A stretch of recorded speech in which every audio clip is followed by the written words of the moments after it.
Nobody ever knocks on my door that late at night. That is why the sound froze me where I stood, wrench still tight in my hand, knuckles slick with oil. The rain had been coming down hard all evening, the kind that seeps into your bones and makes the world feel smaller. I remember thinking it had to be my imagination. Then the knock came again, softer this time, like whoever was out there was already thinking of giving up. My name is Ethan. I am 24, and I fix cars for a living. I live just outside Portland, Oregon, in an old house my parents left me when they died in a car accident 6 years ago.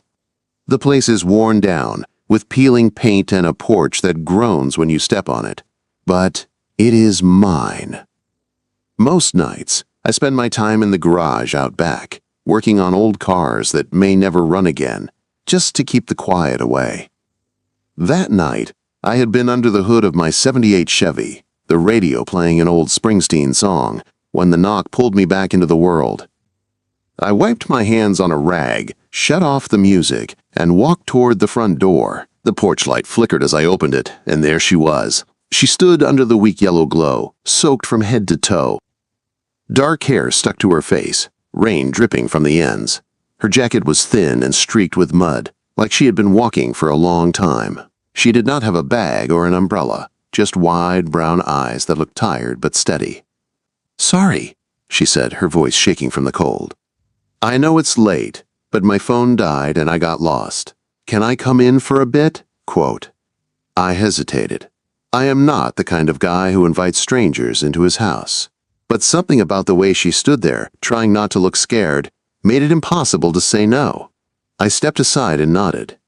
"Yeah," I said. "Come in." "You're soaked." The warmth of the house hit her as she walked in, water dripping onto the hardwood floor. I handed her a towel and told her to dry off while I made some tea. As the kettle heated, I watched her from the kitchen. She looked around the living room like she was taking it all in. The faded wallpaper, the mismatched furniture, the stack of car magazines on the table. "Nice place," she said, and somehow made it sound honest. "I'm Ethan," I said. "What's your name?" "Sophie," she replied, finally meeting my eyes, "and I promise I don't usually show up at strangers' houses like this." She told me she was a senior at the University of Oregon, heading back to campus when the guy giving her a ride got the wrong idea and kicked her out on the side of the road. I listened while she warmed herself by the old gas heater, her hands wrapped around a mug of tea. There was nothing dramatic in her story, just bad luck and worse timing.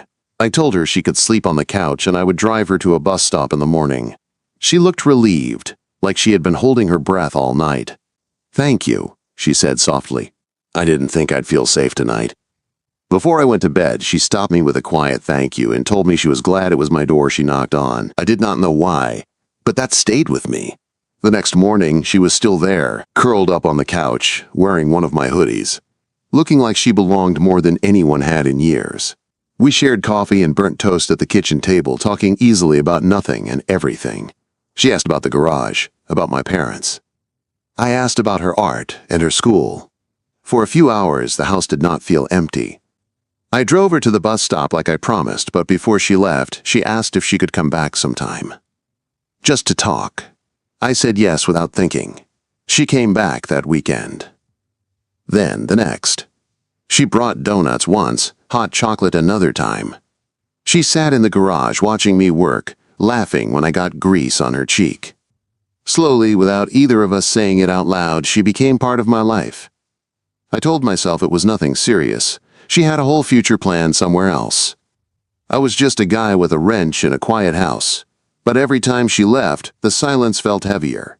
And every time I heard a knock, my heart jumped, hoping it was her. I did not know then that one rainy night would change everything.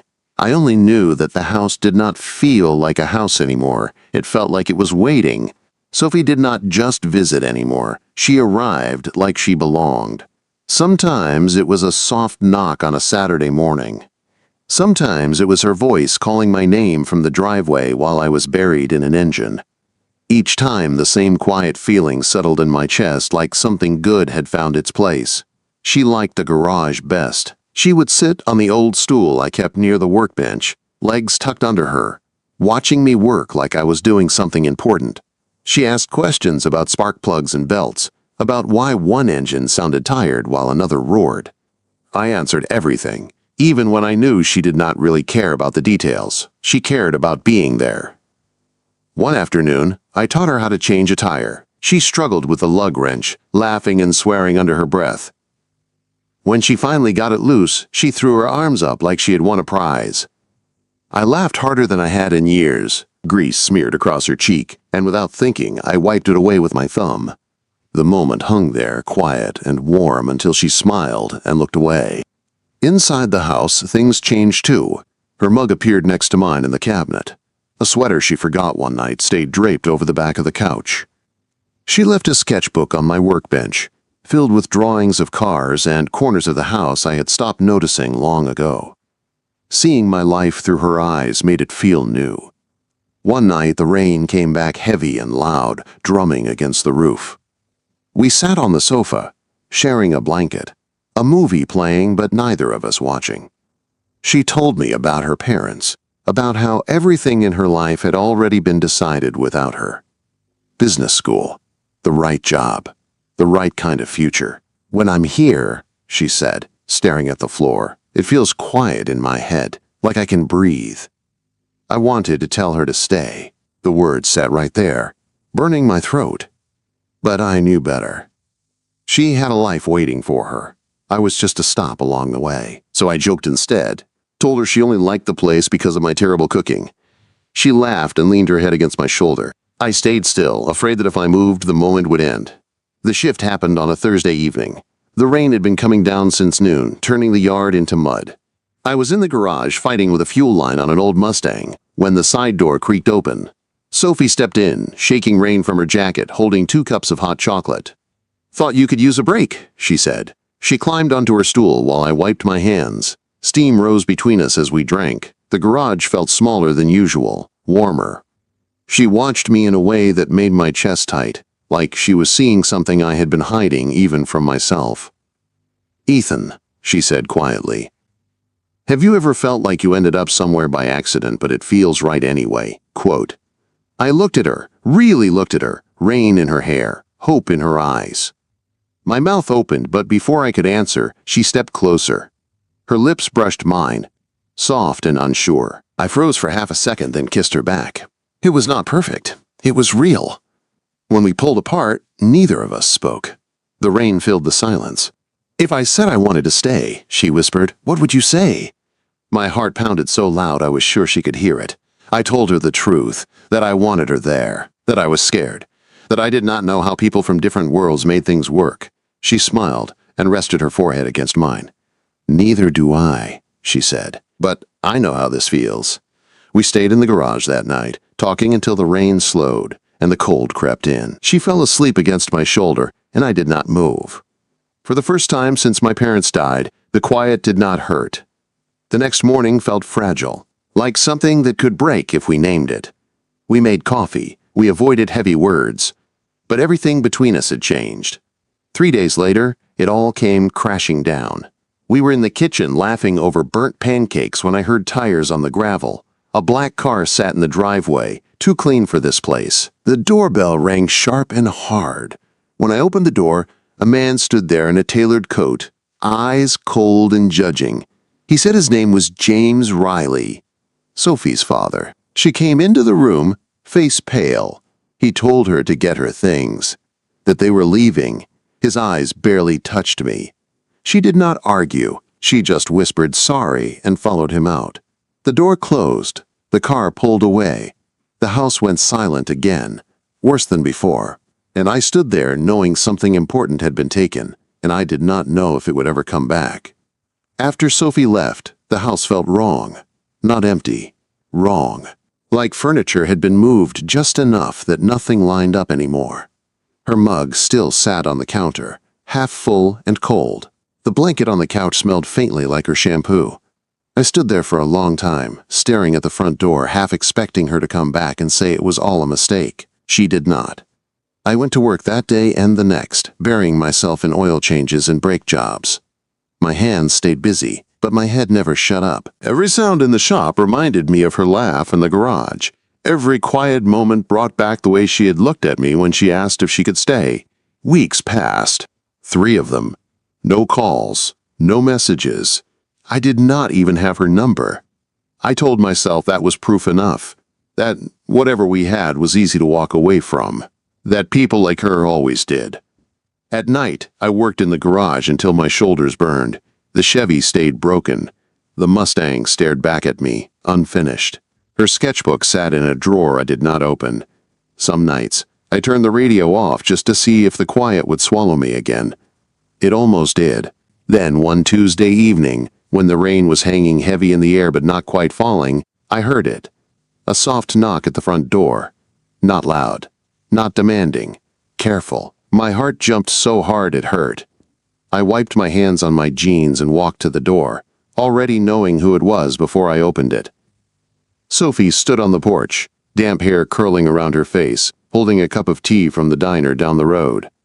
No suitcase, no fancy car, just her. "Hey," she said. I could not speak. I just stared. "I'm sorry," she said quickly, "for leaving like that. I didn't have a choice then, but I do now." I finally found my voice. "Sophie, what are you doing here?" She took a breath, steadying herself. "I told my dad I wasn't going to live the life he picked for me. I walked away. School, money, all of it. I got a job near campus. I'm figuring things out. But I couldn't stop thinking about you, about this place." I shook my head, overwhelmed. "You're sure about this?" Quote. She nodded. "I'm not lost this time." I stepped aside and let her in. The moment she crossed the doorway, the house felt warmer, like it had been holding its breath. We sat in the living room, the heater humming low. She told me about the fight with her parents, about standing up for herself for the first time. I listened, barely blinking, afraid this might disappear if I stopped paying attention. "I don't expect promises," she said. "I just want to be here. With you." I pulled her into my arms before I could overthink it. She held on tight, like she had been afraid I would let go. That night she did not sleep on the couch. The next days were quiet in a different way, softer. She brought over more of her things little by little. A toothbrush, a bag of clothes. Her sketchbooks spread across the coffee table. She found a part-time job at an art supply store and came home tired but smiling. We did not rush anything. We learned each other in small moments, coffee in the morning. Her humming while she drew. Me fixing engines while she sat nearby, feet swinging. Sometimes, fear crept in. I worried I was not enough. That she would wake up one day and realize this life was too small. She worried about money, about disappointing her parents. We talked about it all, late at night, honest and raw. One evening, lying in bed, she asked quietly, "Is there space left in your bed?" I smiled into the dark. "There's space if you want to stay." She turned to face me, eyes serious. "What if I wanted to stay forever?" The word forever scared me. But it also felt right. I kissed her forehead and said, "Then we figure it out together." Outside, the rain finally started to fall again, tapping against the windows like it had the first night she knocked on my door. But this time, it did not feel lonely. It felt like the beginning of something that might last. Life did not suddenly turn perfect after Sophie stayed. It turned real. The kind of real that comes with quiet mornings, small arguments, and choices you make every day instead of once. She moved in slowly, like she was afraid to scare the house away. First it was her clothes in the closet. Then her art books stacked near the sofa. A few weeks later, her paintings started showing up on the walls, bright colors against the chipped paint. The house looked different. Lived in. Alive. Money was tight. We both knew it. I worked longer hours at the shop. She picked up extra shifts at the art store. Some nights dinner was just grilled cheese and soup. We did not complain. We ate at the kitchen table, knees touching, talking about our days like it mattered. Because it did. Her parents called once. She let it go to voicemail. I did not ask what it said. She did not offer. We both understood that some doors stay closed for a while. The garage became ours. Half tools, half paint supplies. She would sit on the hood of the Mustang, sketching while I worked. Sometimes she painted me when she thought I was not looking. When I caught her, she would laugh and say I was easier to draw than engines. One night, months later, The rain came back hard, just like the night we met. The power went out, plunging the house into darkness. We lit candles and sat on the couch, listening to the storm. She leaned into me and smiled. "Funny how this all started because I was lost," she said. "You weren't lost," I said. "You were just on the wrong road." She looked at me for a long time, then kissed me slow and sure, not desperate, not unsure, just steady. That was when I knew. Love did not arrive like a grand moment or a perfect plan. It showed up soaked in rain, asking for a place to stay. It stayed because we let it. Later that night, as we lay in bed, she rested her head on my chest. The house creaked the way it always had, old and imperfect. "Ethan," she said softly, "thank you for opening the door." I kissed her hair and held her close. "Thank you for knocking." Outside, the rain kept falling. Inside, the quiet finally felt full.